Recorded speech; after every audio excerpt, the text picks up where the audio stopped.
गेली आठवडाभर चिपळूण शहरासह परिसराला वादळी पाऊस झोडपून काढत आहे। गुरुवारी झालेल्या वादळी पावसात तालुक्यातील विविध भागातील घरे, गोठ्यांसह सार्वजनिक मालमत्तेचं मोठं नुकसान झाले।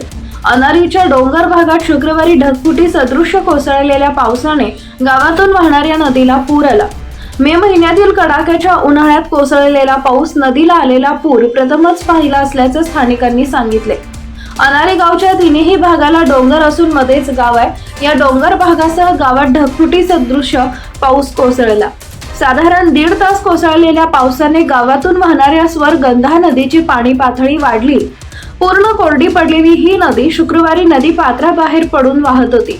यामध्ये नदीवर सुरू असलेल्या पुलाचे बांधकाम साहित्य वाहून गेले। पावसाने गावातील रस्ते पाण्याखाली गेले होते। सकल भाग जलमय झालेला असतानाच काहींच्या घराभोवती परिसरात पाणीच पाणी वाहत होते।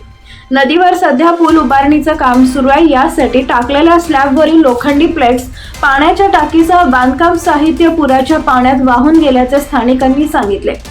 चक्क या पावसात गावातील वृक्षही कोसळले। सकल भागासह रस्तेही पूर्णपणे पाण्याखाली जाऊन नदीचे स्वरूप आले होते। गेल्या आठवडाभर चिपळूण शहरासह परिसराला वादळी पाऊस झोडपून काढत आहे। गुरुवारी झालेल्या वादळी पावसात तालुक्यातील विविध भागातील घरे, गोठ्यांसह सार्वजनिक मालमत्तेचं मोठं नुकसान झाले। याबाबत तहसील कार्यालयाच्या माध्यमातून कर्मचारी नुकसानीचे पंचनामे करत आहेत। त्यामुळे एकूण किती नुकसान झालं हे अजूनही स्पष्ट झालेलं नाही। गुरुवारप्रमाणे शुक्रवारी सायंकाळी ही वादळी पावसाचा तडाखा सलग दुसऱ्या दिवशी तालुक्याला बसला। दरम्यान असेच पावसाचे अपडेट्स लवकरात लवकर मिळवण्यासाठी आमच्या AM मराठी न्यूज चॅनलला जरूर सबस्क्राईब करा। बेल आयकॉनवरती प्रेस करून नोटिफिकेशन मिळवा।